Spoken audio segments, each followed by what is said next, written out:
Setting up the new studio actually turned out to be a bigger chore than I originally thought it would be. But I'm happier with it being lighter, is the biggest thing that I wanted. So the lighting might still look a little bit unbalanced, or maybe I'm just used to it, like, maybe I'm just used to how dark it was, that's all. The biggest thing that's bugging me is that, which way do I lean? This way. My PlayStation light is causing, like, lens flares, but luckily, like, I'm blocking it mostly, but, like, at least I got a nice background for whenever I'm moving around and everything. Also, my chat. So, I set up my boom arm the way that I always, like, wanted to and everything. More or less. I'm still kind of working out the kinks. We're still working out a lot of the kinks in the studio, no joke. Also, I should cover this window. Maybe that would help. When I set up my boom arm, the arm actually, like, comes up to the right-hand side of this monitor over here where I've got my Streamlabs and everything, where I keep an eye on chat. Normally, my chat is on the right side of the screen, but my boom arm literally is high enough that it blocks most of the chat. So I moved it to the left side, and I can guarantee you I'm going to, like, lose track of it more than once. I can guarantee that. So where do I even start? It feels so good to be back to streaming. I'm not even kidding.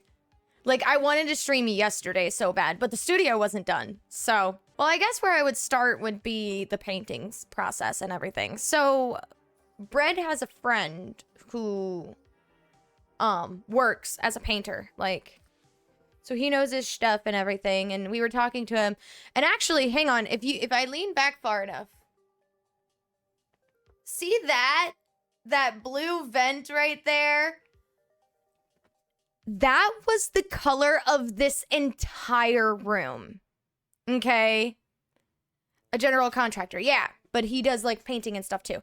Anyway, so yeah, this color, I know it's kind of hard to see since it's all tucked in the corner. When the door's open, you can't even freaking see it. But yeah, the whole room was that color. So when we were originally going to paint this room, in our heads, it was like 20 layers of paint because we wanted it to be a lighter color, like what we have, obviously. This color is called, like, something vanilla espresso or something like that.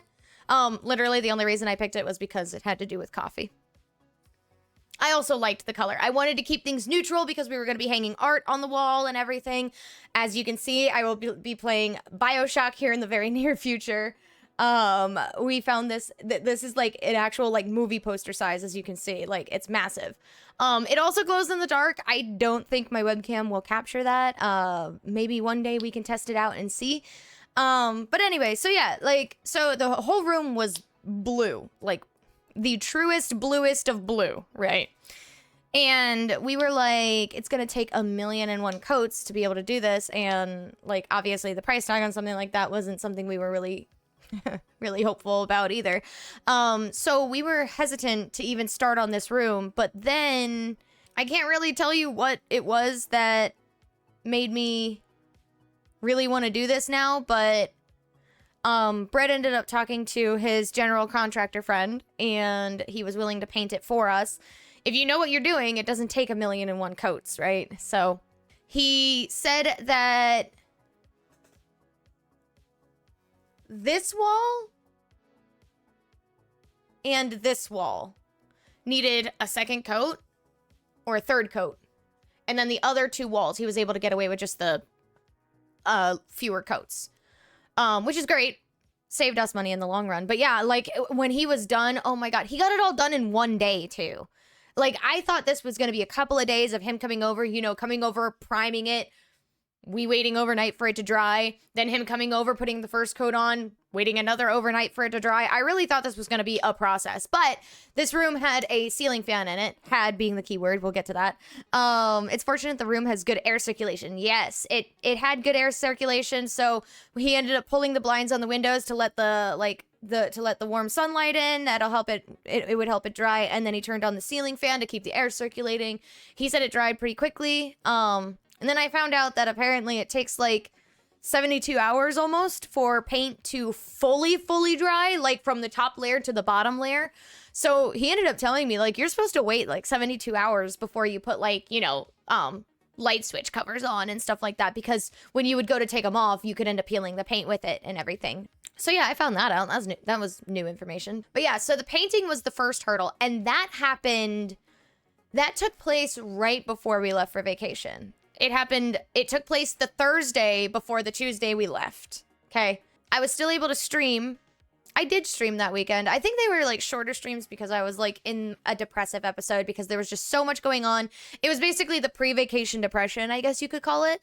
I did stream, but I think they were cut short if I recall correctly. But yeah, I was really excited to get all this put together. So the first thing that I was going for with this new studio was the desk. So the desk is in two pieces.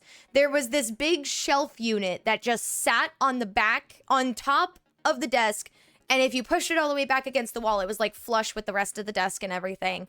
And it's great if you are using the desk for like file storage and stuff like that. Like there's super amount of storage on it and it's really great if you wanted to use it for that. However, that wasn't what I wanted to use this desk for. I needed more space. I needed space for like all of my monitors because I have a tablet, I have a second monitor and my primary monitor for gaming. So there's that. And then I needed the space to be able to use my mouse and keyboard, i.e. for gaming, or even move my keyboard like all the way over here so that way I can pull my tablet forward so I can draw on it, right?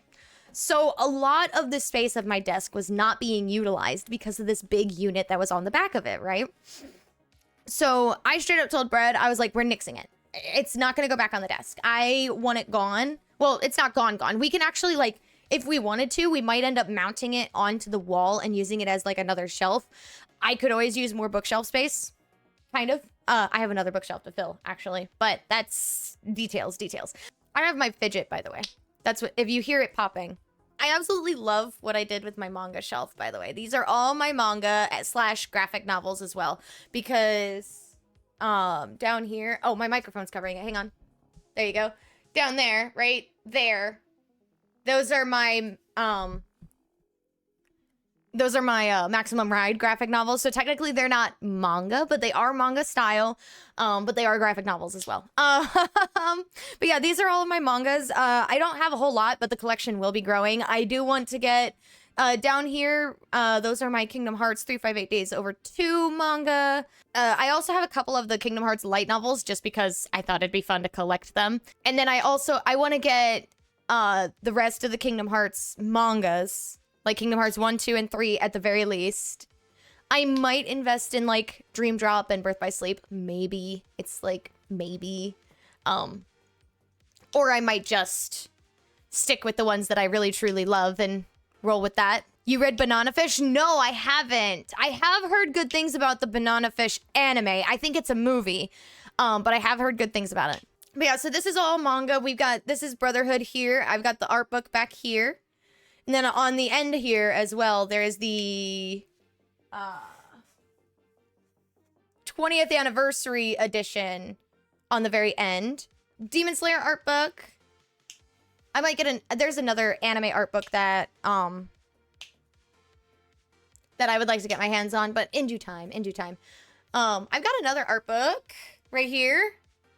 As you can tell, I absolutely love my art books, but this is for the movie Klaus, by SPA Studios, which did a hybrid 2D animated film.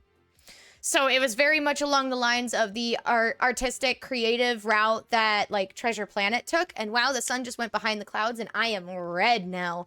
That's probably gonna happen while I'm trying to sort out the lighting, by the way, guys. Haven't watched Treasure Planet? I would highly suggest you watch Treasure Planet. I'm not even kidding. Soul Eater looks like Banana Fish. Oh, yeah. Would recommend Soul Eater as well. Soul Eater's great. So Klaus is the 2D hybrid animation around the creative route that Treasure Planet took. It wasn't rotoscope because the environments were still painted backgrounds and stuff like that. However, the lighting engine was a 3D lighting engine, and it was able to adapt to a 2D character model. It is the most beautiful movie I have ever seen. It is a wonderful Christmas movie. Guys, if you guys get the chance this Christmas, watch the movie Klaus, please. Like, it's worth it. Like, there's a reason I have the art book sitting on my shelf. Like, it is a beautiful, it's a beautifully written story, and it's a beautifully animated and just creatively, oh man, it's just watch it. I'm not even kidding.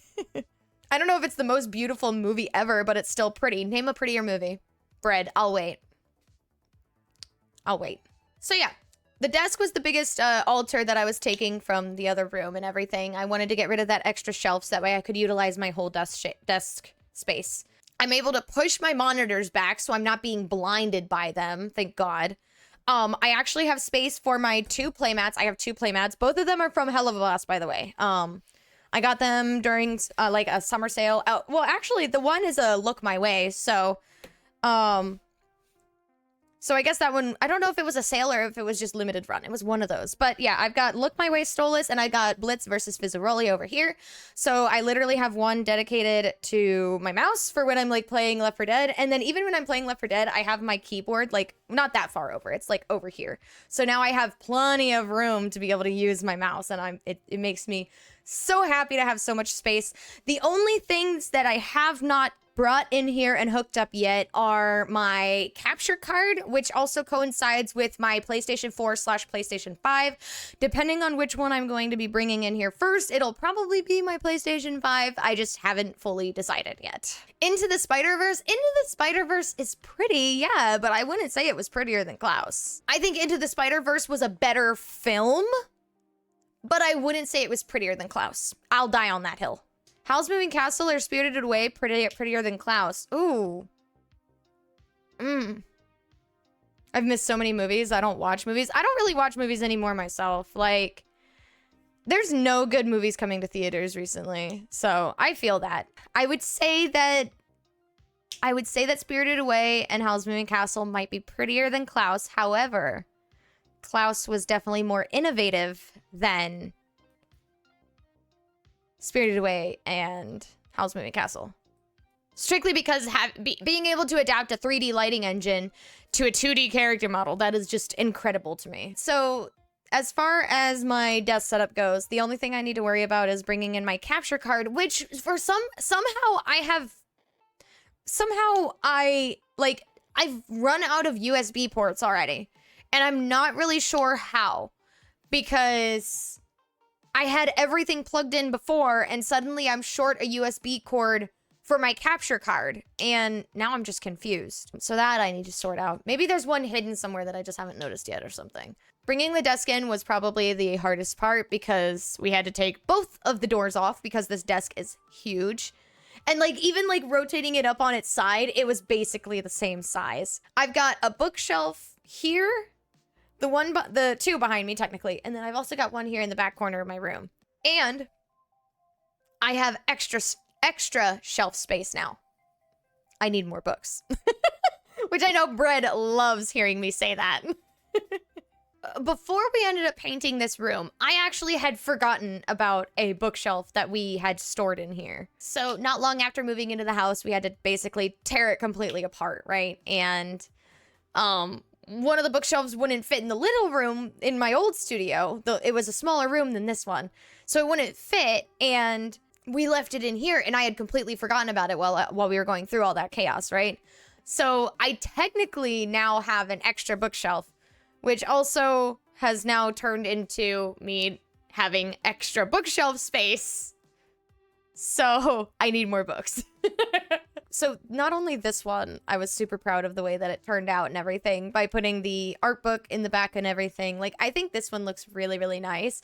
And then I'm really happy with the way that I've organized this one. We've actually got a power strip back here on the bottom shelf that I have behind all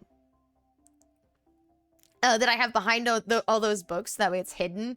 That's what's powering the light frame, the PlayStation lights, and the Tetris lights. I have a lot of unread books on my shelf, and yet I still need more. See, Serotonin gets it. We're not bookworms. We're book dragons. We don't need to read them. We just hoard them for ourselves, like trophies. What's the Funko? This one here? This one here on the little table is Olivier Armstrong from Fullmetal Alchemist Brotherhood. I've also got one down here. Right there is Sora from Kingdom Hearts 2. Or maybe it's Kingdom Hearts 3. It's Kingdom Hearts 2 Sora. And then over here, we've got Kingdom Hearts Mickey, which my mic is covering. He's down here.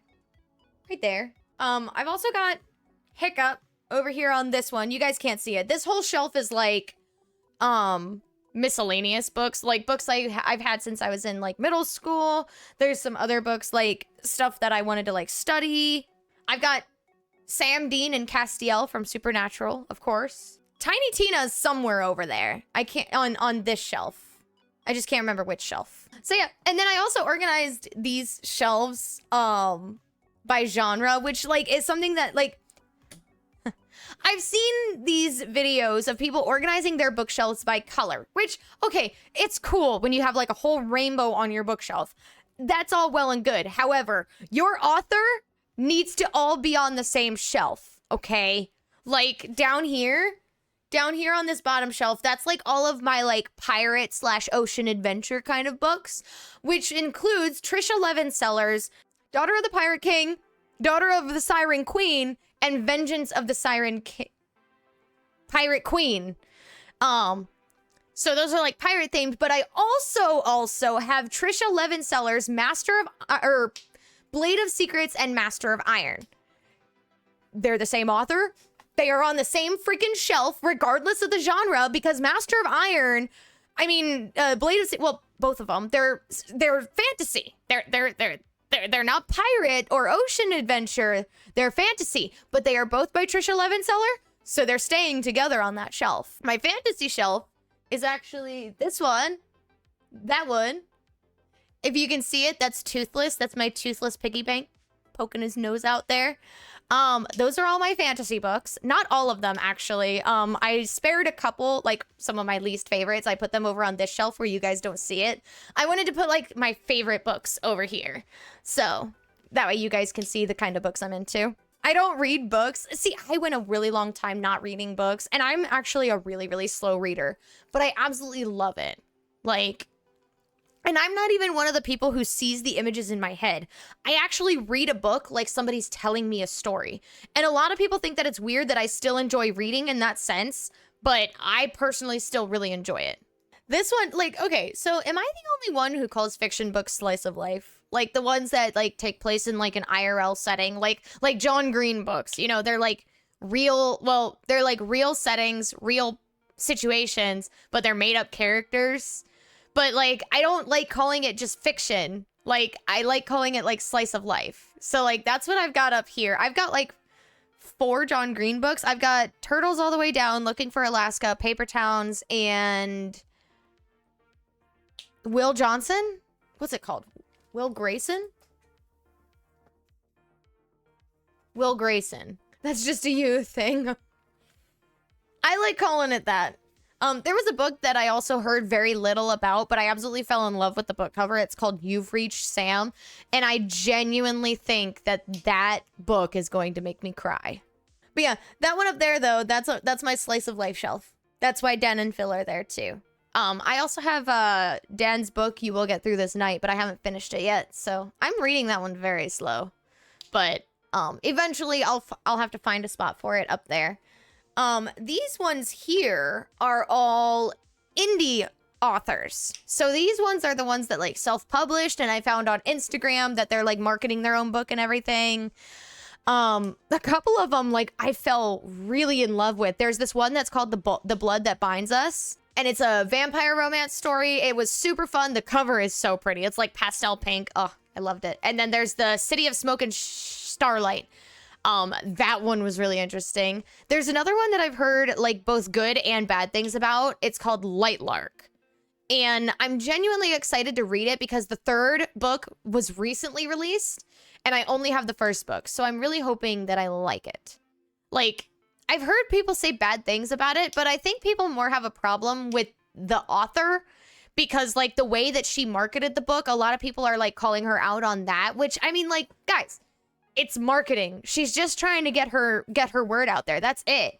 And I mean, I don't blame her. She wants to be a successful writer. You know what I mean? Like, so I mean, I genuinely want to read this and I really hope it turns out good. I did hear that the second one ties some stuff up because there are like plot holes. That's one of the things I heard people complain about, but we shall see. Would you rather delete books or delete games? Ooh, I would probably say delete books because I can more mindlessly play a video game than I can read a book, for one. And for 2, I can always listen to audiobooks. Ha ha ha. She found the loophole. So my PC is hardwired into my modems for streaming and gaming purposes, obviously. But little did we realize the Wi-Fi hookups that were in the other room, we didn't have any in this room. And I needed the modem and the router to follow me in here so that way I could hardwire my PC for streaming. I tried streaming Left 4 Dead at one point before I had my PC hardwired, and it was awful.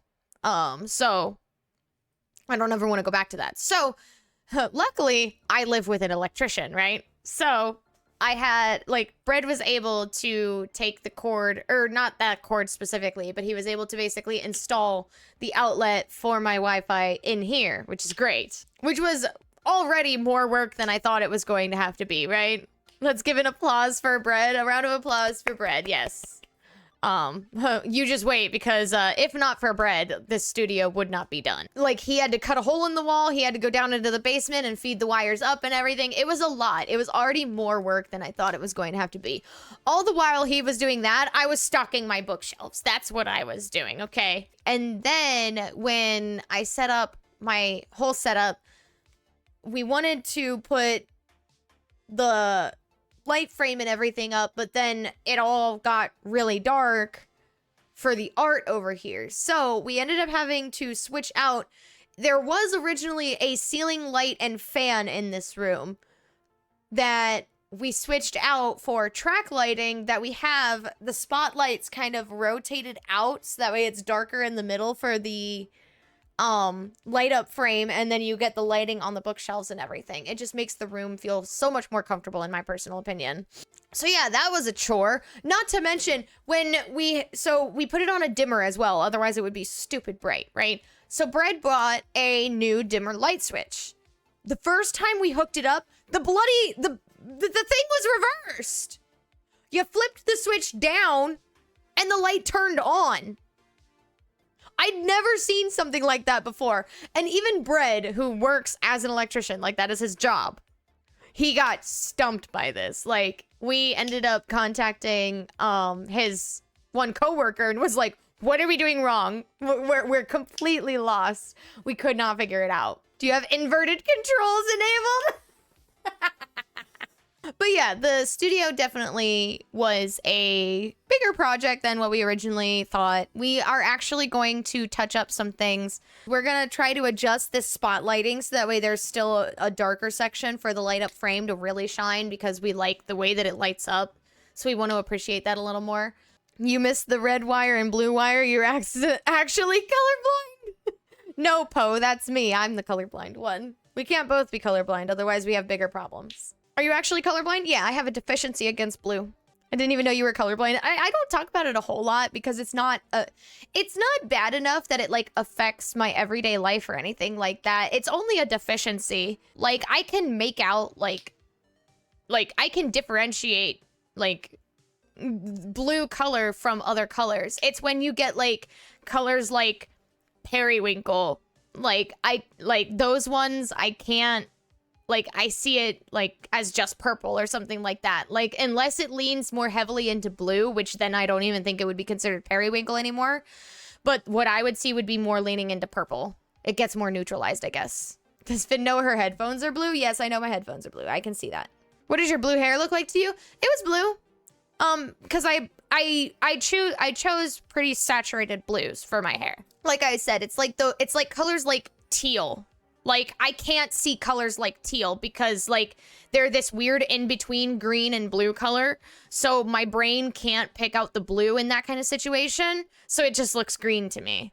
Like, I know this because for a very long time, I had a teal phone case that I would always refer to as green. And everybody would correct me and tell me that it was blue. But I didn't see it. I couldn't see it.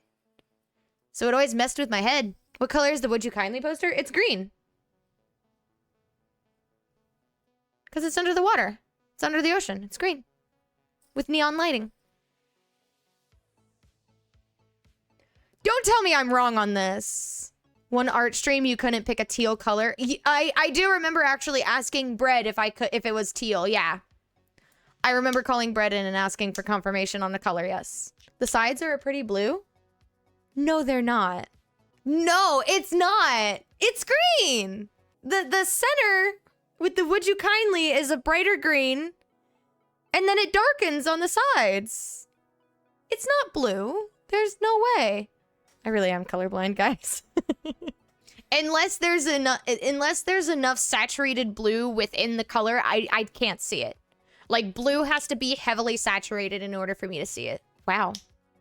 It's been a while since I've run into a colorblind moment, so there you go. And the worst part, actually, for me, is that I wasn't always... at least I don't think I was always colorblind. I think the reason I have this deficiency is because my cornea has been damaged.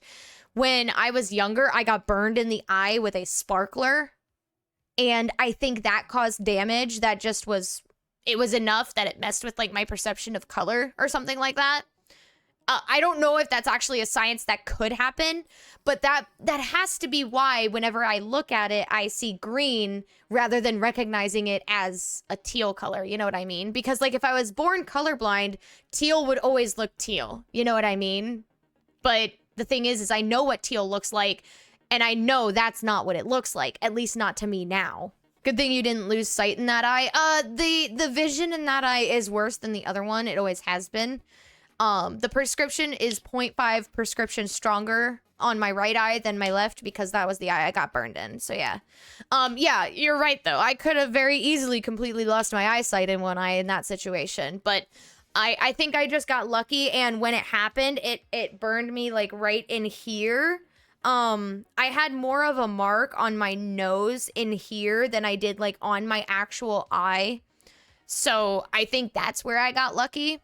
Yeah, some girl, I was standing behind her to get my sparkler lit, and when she turned around, she was like so scared to like pull it into her when she was walking by somebody, when she was turning around, that when she finally turned around towards me, she stuck it straight out because she was so scared of it, and she stuck it right in my face. So yeah, so there's my little spiel about my colorblind, guys. Also, guys, can we also appreciate that the new lighting in here actually does justice for my new hair color?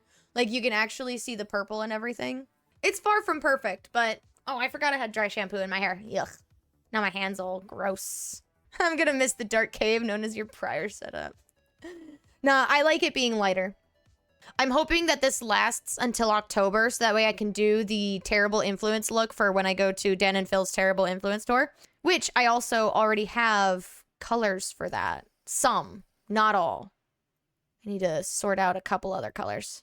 But anyway, so, vacation. That's why I was gone last weekend, guys. That's also, like, I ended up re-dyeing my hair for vacation and everything. I posted some stuff on Discord, by the way. Just a few pictures from each of the things that we ended up doing. I'm just grateful that we went into this with a plan. Because where we ended up staying, it was on the other side of Ohio, right? And I wanted to go over that way to see the Ohio Caverns, which is apparently one of the largest caverns in America.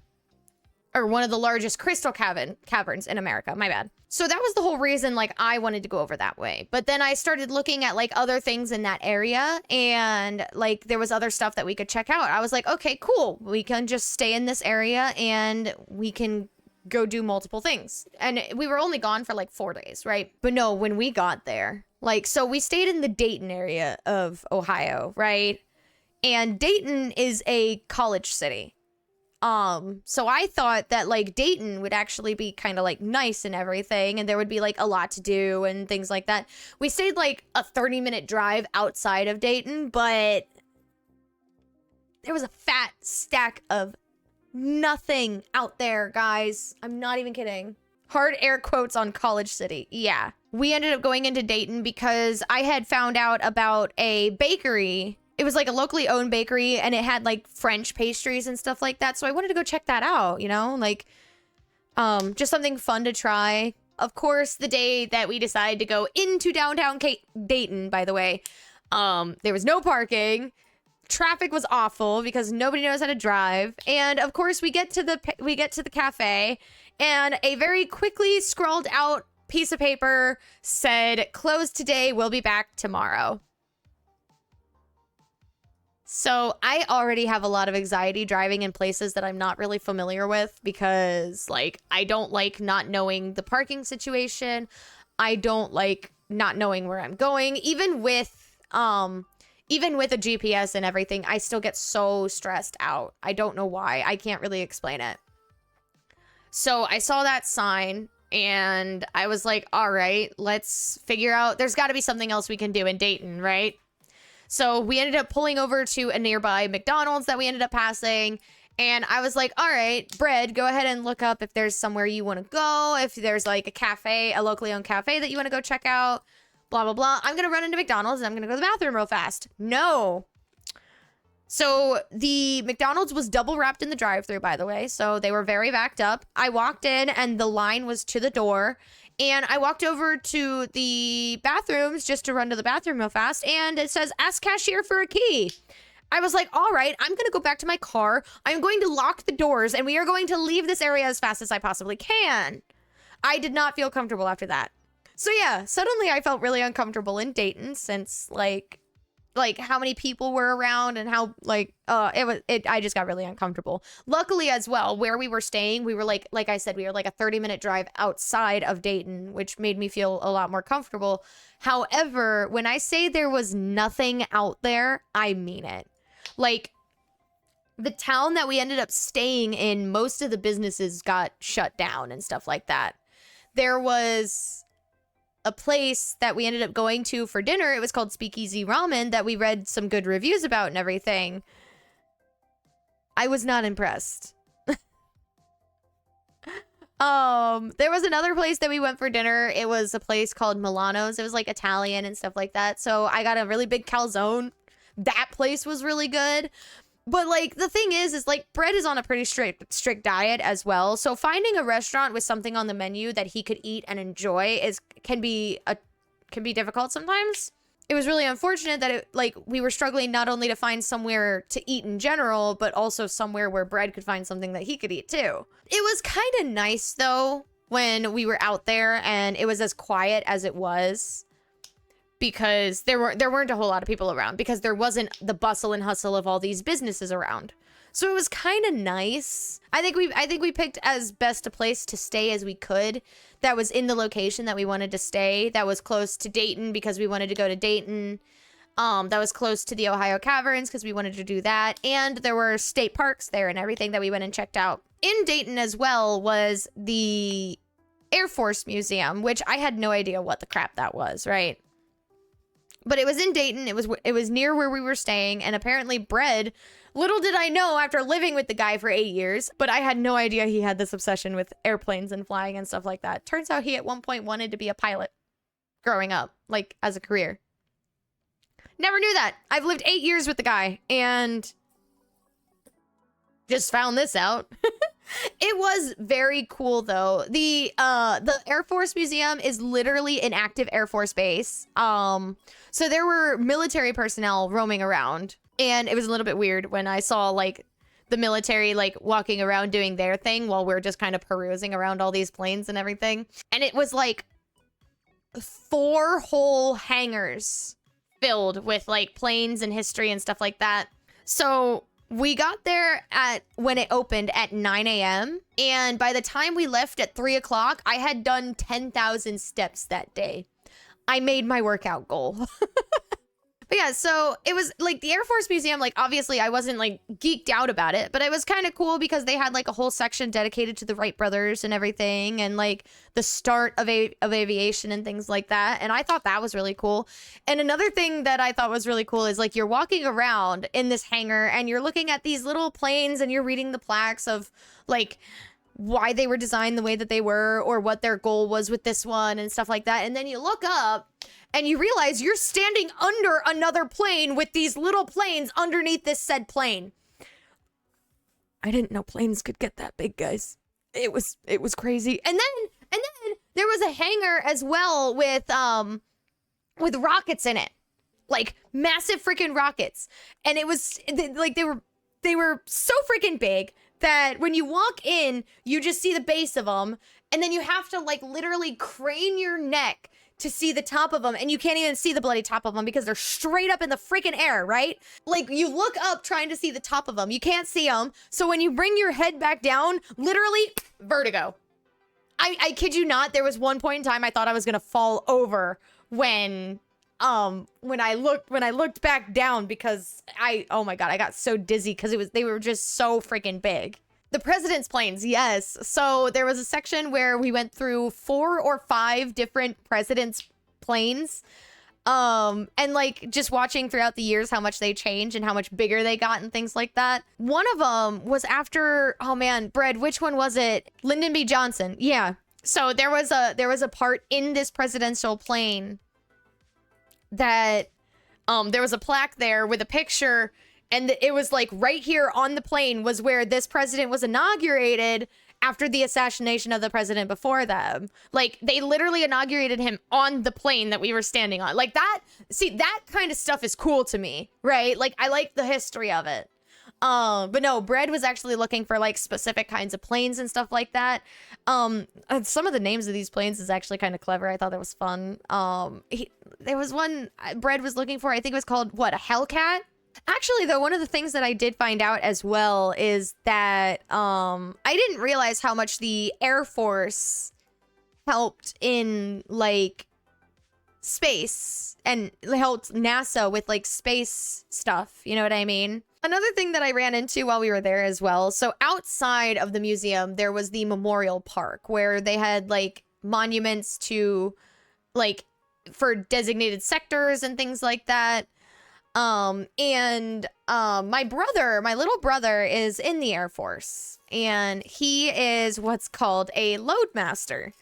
At least I think he's got the title of loadmaster. Either that or that's like what he's working towards, right? And his job is literally to take the cargo to the right spot on the plane so that way the plane can actually fly, right? Like, he's got to distribute the weight right and all this stuff, and he likes what he does too. Like that's the best part, is that my little brother loves the thing that he does, and he's looking at serving another 4 years in the Air Force and everything. I think that's coming up, actually, is that he's going to renew for another 4 years or however that works. But yeah, but when we were walking around the memorial site and everything, there was a designated monument for the loadmasters and everything, and I looked at it, I took a second. I was like, wait, isn't that Max's title? Yeah, that was interesting. I actually really liked the Air Force Museum. The worst part was all the walking. However, the first day we were there, it rained. So it was a great day to go to the museum and everything, since everything was indoors, except for the memorial park. But it wasn't raining when we were walking around there, which was great. So yeah, I made my workout goal that day. I also made it the next day, because we ended up going to check out some of the state parks in the area. There was a state park that was built on a lake, and there were some walking trails that took you like around the lake and everything. So like you got to like watch the water, and they were very clearly carved out walking paths, which was really, really nice. And then there was another state park that had like proper hiking trails as well, which was another, like, that's something that both Brett and I really enjoyed.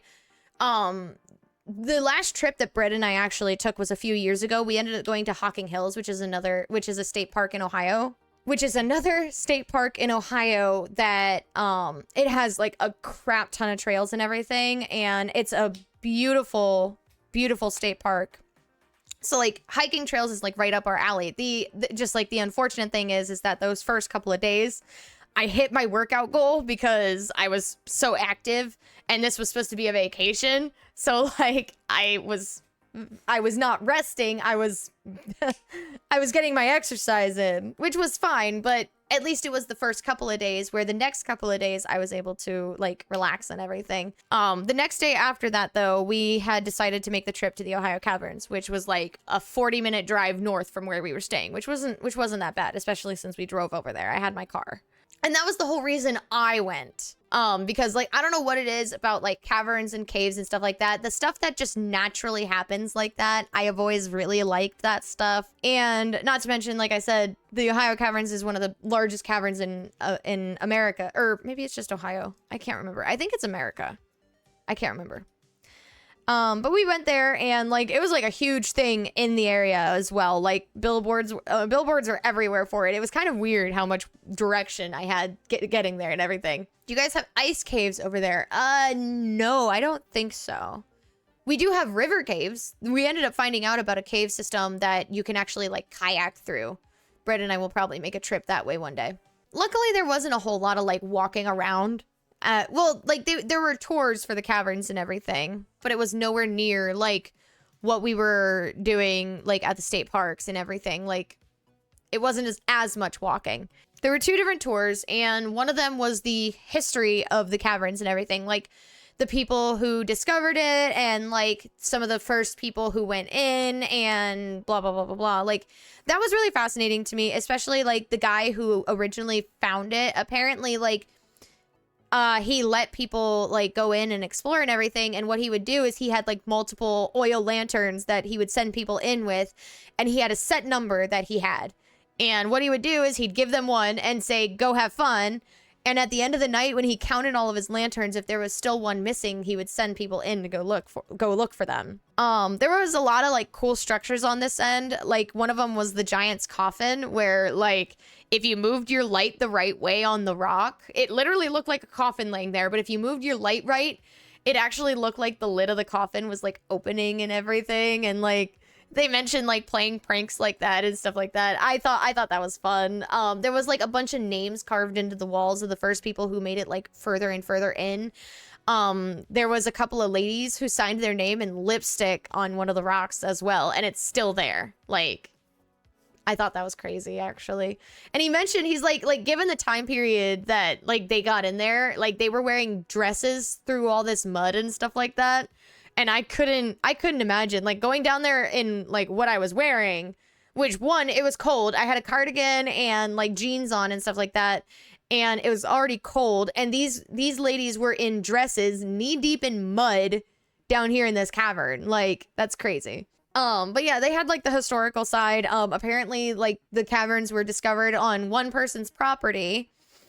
But then another portion of the caverns was on somebody else's property. So they had to like battle their bouts of who gets what parts and everything. It's like, it was a really weird kind of thing, but it was still fascinating to me. But what I originally had gone for was the Crystal Cavern. Caves rock, pun intended. But no, it was very, very cool. Like at the end of the history tour, there was this really big beefy crystal.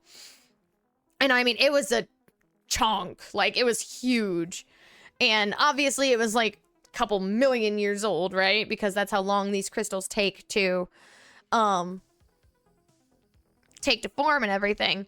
But then when you go into the crystal side of the caverns, like there's like whole areas with just these like they look like straws. Just straws of crystal dripping down from the ceilings and everything. And like some of them look like they're like dripping down. So there's like the stalactite at the top with the stalagmite underneath it. And like they're like so close to connecting. You look at it and it's like, oh my God, they're so close. Wait, it's going to take another 1,000 years for it to actually touch, you know? But no, I really enjoyed it. Like I said, I like the caverns. I really like rocks and everything. I know that sounds so stupid. I like rocks, but I do. I also like rocks. There you go. See, I thought I was a weird one, but no, I've always like even when I was little, I had an opportunity that I could have started a collection of rocks. Like I had a little pouch with like different types of rocks in them and everything. I wore an amethyst around my neck for I don't know how long. But yeah, I do like geodes and stuff like that. I like the pretty rocks for the reason that they're pretty. That's it. But no, I absolutely loved it. The crystals were really cool. It was really fun because there were 2 tour guides, one that led us throughout the tours and the one at the back who made sure nobody got left behind and stuff like that. And like there was a part where like we were all in a line because like there was nowhere else to go and we were in a pretty big group. And the lady at the front was talking about this stalactite that like was in a funny shape and everything. And she was like, I know you guys back there can't see it, so we're going to bring this guy up. It was the tour guide who was in the back. And she was like, he's going to be pointing at it so you guys can see it and everything. And she's like, he's a professional pointer and everything. And later on, he was also in charge of getting the pictures from the, they have a whole setup there to get like a good picture from the caverns and everything. And he was also in charge of that. And I was like pointer and photographer. Round of applause for him. And I was totally joking. And everybody around me cheered.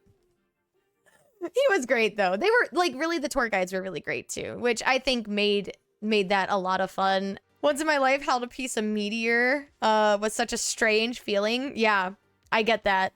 I've got a chakra bracelet as well. I'm not wearing it right now, but it has like what's it called? Tiger's Eye. It's got, oh my god, I know the red one is Tiger's Eye. I cannot remember the rest of them. It was the whole reason we ended up taking this vacation in the first place, and the whole time I was just like, look at these rocks. These rocks. I did not say that in the caverns, by the way. I was respectful to the other people. Finn with her awesome accent again. Look at these rocks. We were only gone for like 4 days. We ended up leaving Tuesday after Bread was off work. We had to drop Z off, and then we made headway that way. It was a good 3-hour drive to get there, which isn't bad. Not for me, that is. But so we got there kind of late though. And so we kind of just got to the hotel, relaxed a little bit. And then the next day it rained. We went to the Air Force Museum. The next day was nice. So we went to the state parks and hiked and stuff like that. And then we wanted to rest a little more on Friday, which was day 3, where we went to the Ohio Caverns, and checkout was technically Saturday, so if we wanted to do more, we could have. But Saturday, we ended up, on the way home, we passed through Columbus, Ohio. And I had recently been told of this place called Otherworld in Columbus, Ohio, and that's actually what I'm wearing here. Ta-da! I can't get my microphone out of the way. So the whole place was like decked out in neon and black light and stuff like that. And that's like what the t-shirt was for and everything. Like you would glow when you walked in and everything. And Otherworlds was like this, it was like this place with like 30 different themed rooms.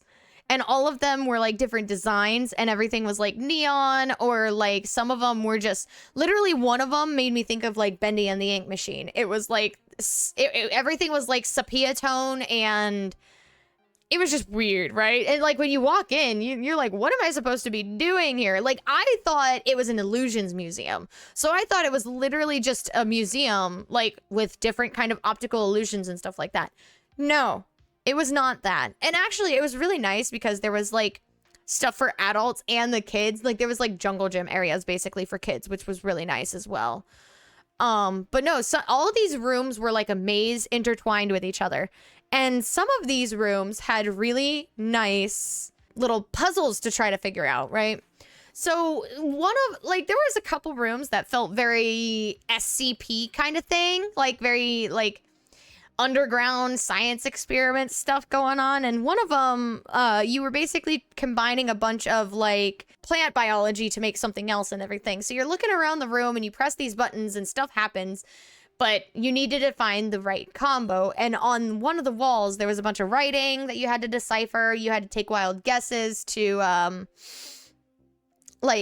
figure out which plant was what it was talking about and everything. Like it didn't spell anything out to you. You kind of had to guess and figure out the pattern along the way. We ended up figuring that one out. That one was really fun, actually. When we figured it out, there was like quite a few people in the room when it happened, because like the whole place like lit up. It gave us a symbol that was supposed to correspond with another puzzle in the area.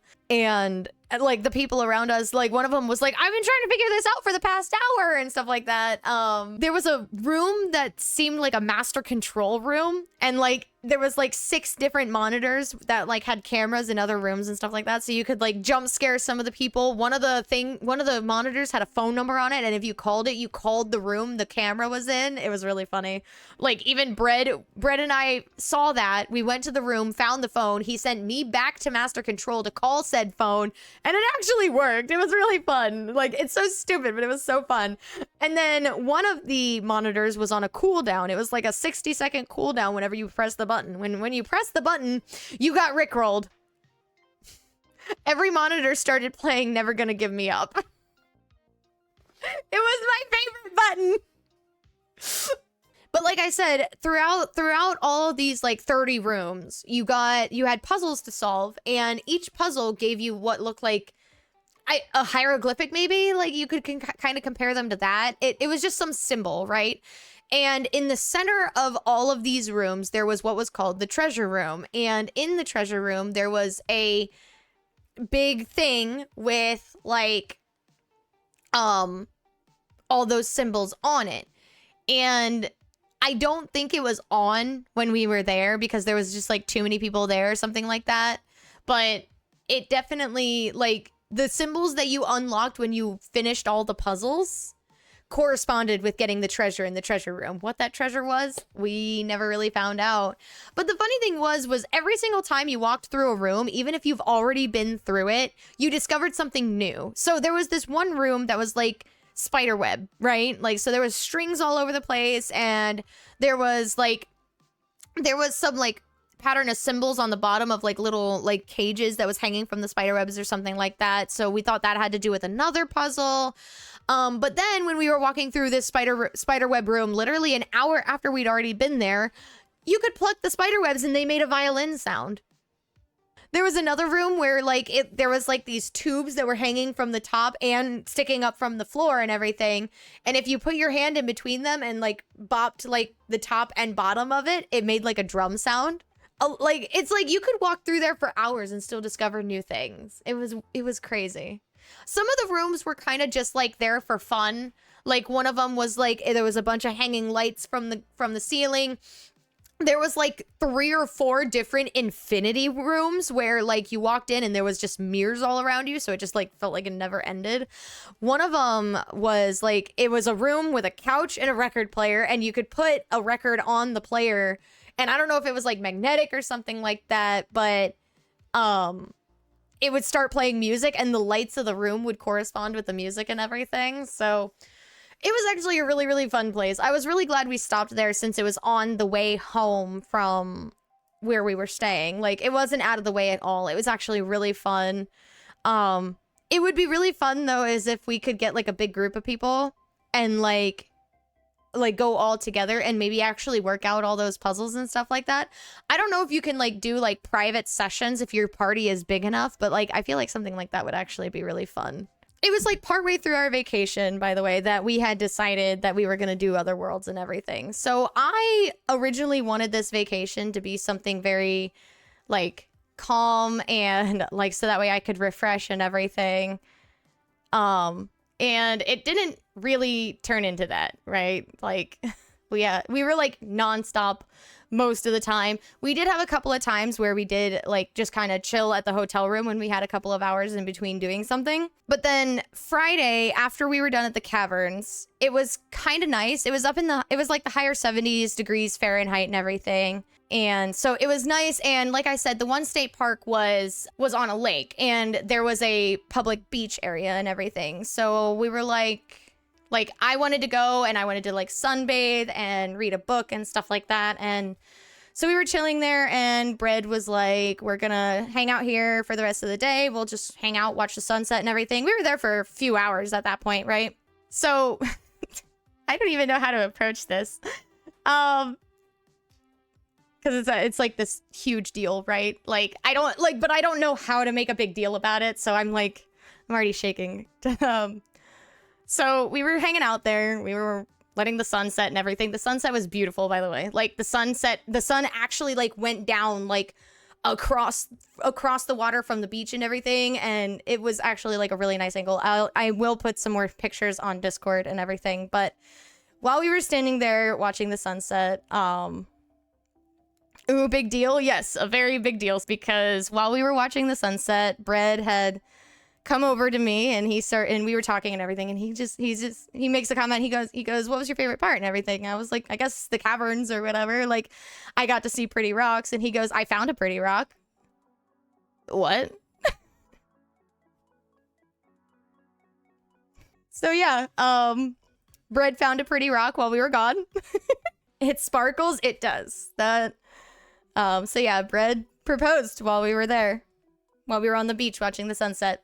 So shiny. That was all I asked for.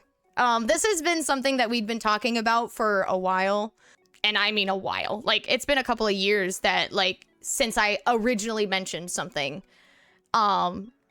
And congratulations, thank you guys. I really appreciate it. But like whenever we would talk about it, it's like I didn't want to just like spell out what I wanted because then like it wouldn't be so much of a surprise. So I just gave him like pointers. And obviously he can't read my mind or anything. So like I knew what I had in mind I was going to get. I knew that wasn't going to be it. But Brett is so smooth, right? Waiting for the sunset and everything. But yeah, I didn't give him a whole lot. I basically told him that, like, so long as it twinkles, that's all I wanted. And god dang, does it twinkle. So yeah, I'm, like, shaking right now. No joke. Okay, so, like I said, this is something that we talked about for a little bit. And this was something I knew was going to be happening eventually. Like, he told me that he was, like, going to get this ring and stuff like that. Like, I knew it was coming up. I just didn't know when. The worst part was that I planned this whole trip, right? So I gave Bread no credit at all. I did not once think that he put any thought into this trip that we were taking and everything. The first day I had a thought. I was like, I wonder if he even thought about like proposing while we were away, while it was just the two of us and everything.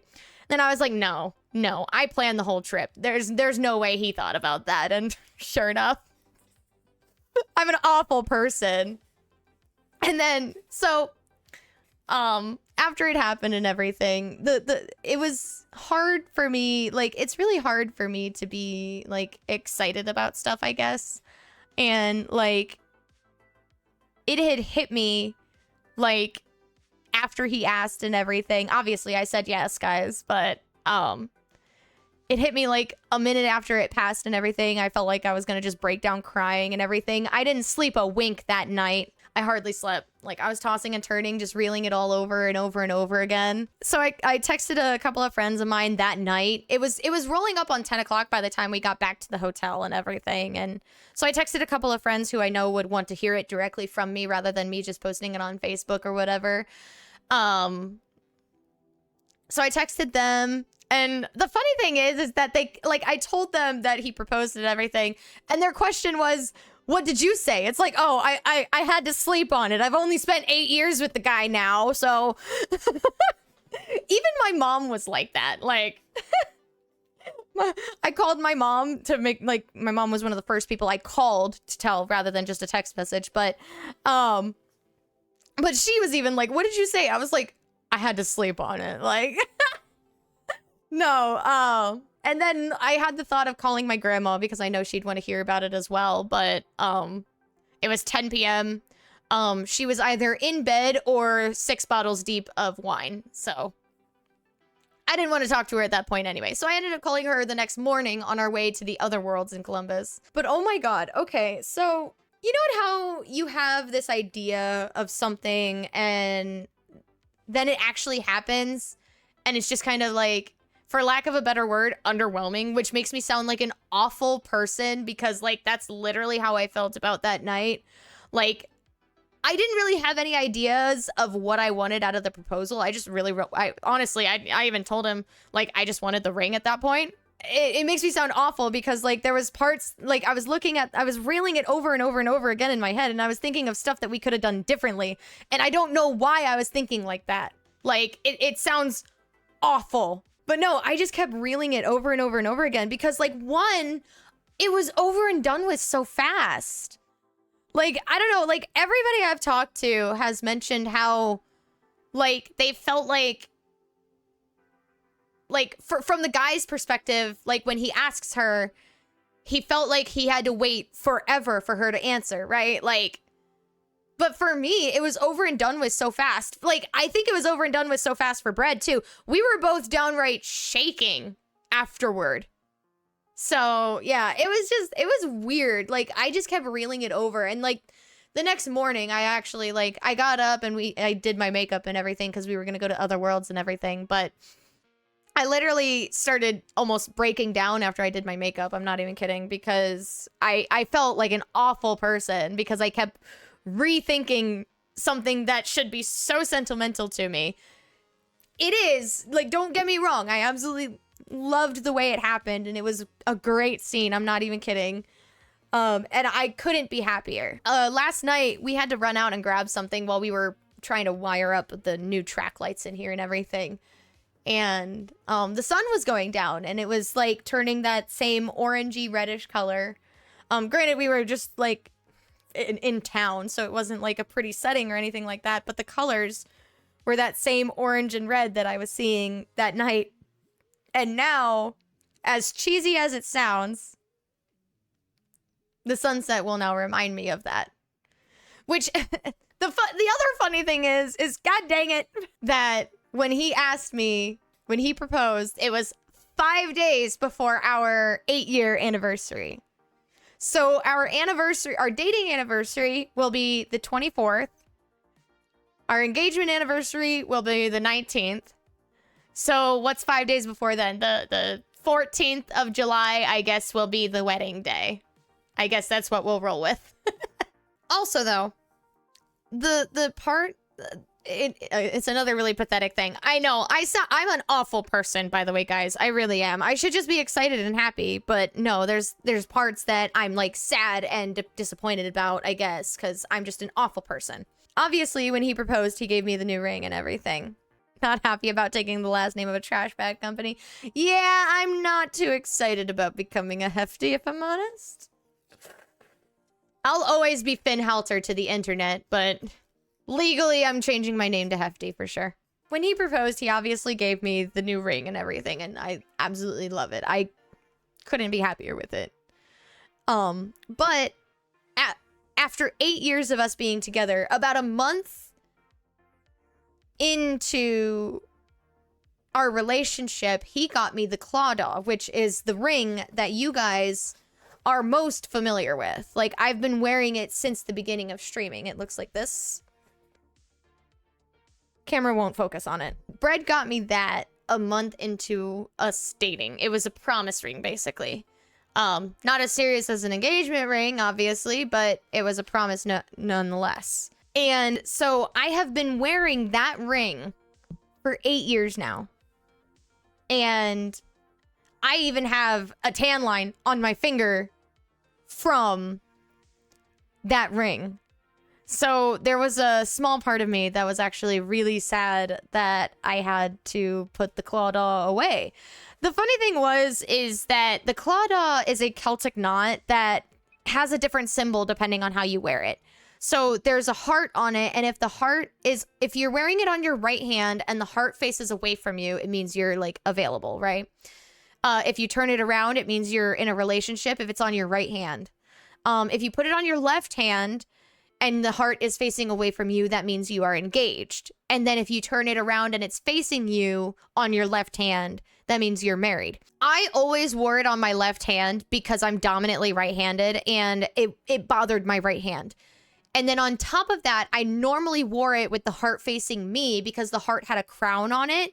And if I wore it the other way, the crown would rub on my knuckles, like right here, because my knuckles stick out because I crack my knuckles, and it would rub, and I didn't like it. So I always wore, like, since the beginning, maybe like a month after I got it is whenever I switched it to my left hand and decided to wear it like that. So since then, I always wore it as a symbol as if we were already married. Not like anything's gonna change after we get married anyway, but other than the government's gonna know we're actually together. If you would have asked me 8 years ago if marriage was in the cards, I would have never admitted to it, if I'm honest. But here we are 8 years later. And we get to reap the benefits of actually being married. Just doing it for the tax write-off, baby! Not to make it sound demeaning, but yeah, that's kind of the only reason we're doing it. Before you were illegally together? Exactly. I bet they were even kissing. Scoundrels, I know. The gasp. You guys. Oh my god. What would the church think? But yeah, you guys also, by the way, have no idea how hard it was to keep this under wraps this past week. How tempted I was to just share this on Discord for you guys. But I didn't. I wanted to share it with you guys live. / edit down the video as well so my YouTube friends can know too. I don't know. I thought it'd be more fun to share it live with you guys for this reason right here, watching Grass downright lose their shit. But I will be posting on Discord for you guys as well to see. The plan is as well that Brett and I are going to get a photography session scheduled, and we are going to go to the park where everything kind of fell into place, where we actually had a conversation and actually like made it official, basically, like where we were like, we're gonna try this basically. And then I think that weekend we went to Cedar Point for our first date together. So when's the wedding? I have no idea. Have you seen the price tag on wedding venues? I don't know where to start. Sorry, that was rude. It's probably nice for your parents and grandparents to see one of their children get married. Yeah. As far as me and my siblings go, I'll probably be the only one to get married. As far as the grandkids, my one cousin got married last year. 3 of my other cousins have been married and divorced already. But yeah, that actually took a lot longer than I thought it was going to be. I also wanted to record this and edit it down so that way I could tell my YouTube friends. I'll be posting on Discord for you guys as well. It was quite the week last week, and now that I got like my new studio and everything, like I'm ecstatic. So, and I might not seem like it, but I don't know, I don't do excited anymore. I don't get to be excited about stuff. I mean, I had a mental breakdown over a proposal, for crying out loud. So I just can't handle being happy, I guess. But here I am. I'm pretty energized and ecstatic. So I'll be getting back into a regular streaming routine. I'm going to start recording here soon. I'll start a recording next week. I've got more videos that I want to put up. Oh, crap. I wanted to post a video tonight, and I forgot about it. Okay, that might not happen. It might start next week. That's okay. It's all right. Slime Rancher went up late, but it went up. That's all that matters. But yeah, I'm going to get back in a streaming routine. I'm going to get back into a recording routine. And now I have a wedding to plan. So I may or may not enter mental breakdown number 2 here in the next week or so, because I've just got a lot going on now.